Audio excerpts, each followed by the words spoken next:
तो चुप बैठा है, कुछ खबर नहीं क्या ठाना है। हम तो उसके घर आ पहुंचे, वह नहीं युद्ध में आया है। लंका के द्वार बंद क्यों है, कुछ भेद न इसका पाया है। महाराज सुग्रीव, हमारे मन में एक विचार है कि लंका पर आक्रमण करने से पहले क्यों न रावण को एक अंतिम अवसर दिया जाए। इसके पहले कि हमारे वीर योद्धा इस सुंदर नगरी का विध्वंस कर डाले। यदि रावण सीता को सम्मान सहित लौटाकर हमारी शरण में आ जाए तो हम उसे क्षमा कर देंगे। भगवान, आप क्षमा करने की बात कर रहे हैं भैया, उसको क्षमा करने की बात कर रहे हैं जिसने हमारी भाभी देवी स्वरूप का हरण किया है, जिसने हमारे पिता स्वरूप महाराज जटायु का वध किया है। इतने जघन्य पाप के बाद भी आप उसे क्षमा करने की बात कर रहे हैं, उसको तो आप मृत्यु दंड ही देना उचित रहेगा। लक्ष्मण, शास्त्र कहता है कि सामर्थ्यवान को दया का गुण नहीं छोड़ना चाहिए। देवगुरु बृहस्पति ने राजनीति की शिक्षा देते हुए कहा है कि निजी क्रोध अभिव्यक्ति के लिए बहुत ही खराब होती है। यदि किसी एक प्राणी को दंड देते हुए उसके निर्दोष प्राणियों की सर्वनाश होने की संभावना हो तो निज रोष का समन करके दया के गुण अपनाना चाहिए। और प्रश्न यह है कि अपना दूत बनाकर किसे भेजा जाए, क्योंकि दूत परम बुद्धिमान होना चाहिए, परम वीर होना चाहिए। भगवान, कुछ विनती है, आपसे प्रार्थना करता हूँ। कहिए ऋषराज।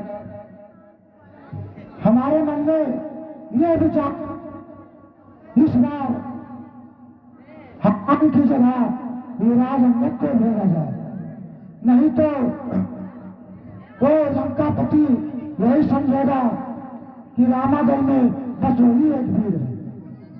फिर मेरी ये सम्मति है, निज दूत प्रथम भेजा जाए जो बैरी के मनकाबल का सारा भेद लगाना है।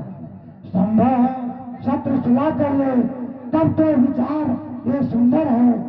इस कटने मिटने से पहले उसको समझा। तुम बुद्धिमान कहते हो बात ठिकाने की, इस बार भेजिए अंगद को, वो समझदार भगवान है। मेरे विचार में इस बार युवराज अंगद को भेजा जाए। नीक मंत्र। इससे शत्रु यही समझेगा कि लंका में केवल एक ही वीर योद्धा है जिसे बार बार भेज रहे हैं। इस बार युवराज अंगद को जाना चाहिए। बाल तनय बुध बल गुण धामा, लंका जाऊ तात मम कामा। कुमार अंगद, तुम लंका के युवराज हो, क्या ये काज तुम्हें स्वीकार है? सुनो प्रभु, जिस जन पर कृपा आपकी हो, जाकर वो लड़े रसातल तक। निर्भय है उसको भय न कही, उदयाचल से अस्ताचल तक। निश्चय ही ढाक जमाऊंगा उस रावण की राजधानी पर। प्रभु का प्रताप ही ऐसा है, तैरे है पत्थर पानी पर। जन से हो कार्य जनार्दन का, इससे बढ़कर सम्मान नहीं।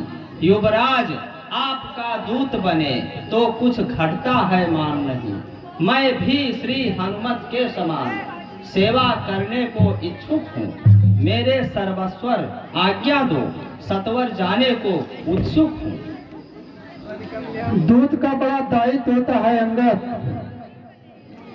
दूत को अपने स्वामी का इस प्रकार बखान करना कि अपने स्वामी का सम्मान भी बचा रहे और सुनने वाले को अपना निरादर भी न लगे। तुम क्या उद्देश्य लेकर जा रहे हो, इसे भली भांति समझ लो। रावण यह सीता को सम्मान सहित लौटाकर हमारी शरण में आ जाए तो रक्त और पाप की रक्त बहाने की समस्या ना आए, यही उद्देश्य है तुम्हारा। तुम हमारी ओर से शांति दूत बनकर चल रहे हो बालकुमार, लेकिन जानने को इतना उत्सुक हो तो सुनो। कुछ धर्म नीति, कुछ राजनीति, कुछ बल भी दिखना। युवराज जहां तक संभव हो सारा झगड़ा निपटा देना। जाओ युवराज, गौरी गणेश महेश तुम्हारे सकल मनोरथ सिद्ध करेंगे। प्रभु आज्ञाधारी सुन सागर ईश राम कृपा जा पर करहु स्वयं सिद्ध सब काज नाथ मोहि आदर दियो अस विचारी जुबराज तन पुलकित हर्षित हियो तो बंदी चरण उर धारी प्रभुता